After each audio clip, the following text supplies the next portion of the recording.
والله ابدا لعبنا مباراه حلوه، لكن انا اعتقد هذا حكم والله ما ادري من هو عنده اشاره دوليه اتوقع.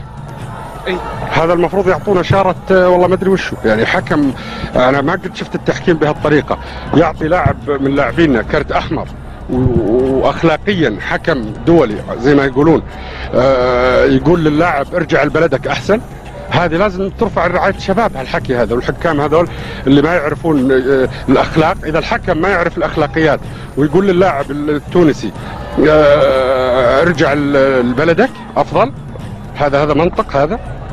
يعني انا اعتقد اخلاقيات الحكام يعني وهذه كرة ينطرد فيها اللاعب. انا اعتقد انه هذا خصوصا هذا الحكم من اللستة اللي قالها الامير محمد بن فيصل رئيس نادي الهلال.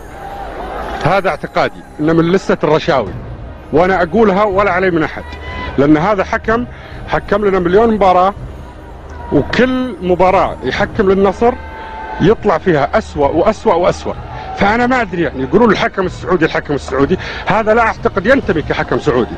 حكم لا يمت للصلة باخلاقيات السعوديين، اللي يجي يقول لاعب من لاعبين نادي النصر عربي يقول له ارجع لبلدك، هل هذا منطق هذا؟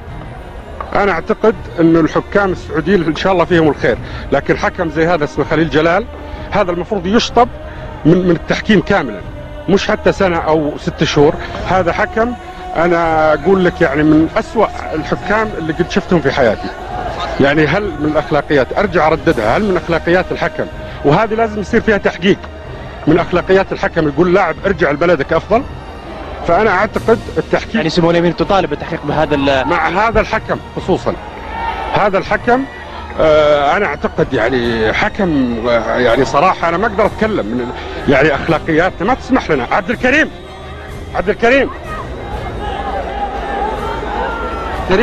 الكريم كابتن، تعال كابتن عبد الكريم بجانب يا اللاعب عبد الكريم النفطي. قال لك النفطي. الحكم بالضبط؟ خلي يروح لبلدك، يعني روح لبلدك لتونس. علاش مانيش في بلدي انا في السعوديه؟ مانيش في اكيد في بلدك. اي علاش يقولها كي هو تخش عليه بالعاني يحب يخرجني ورقه حمراء؟ علاش عملت له هنا؟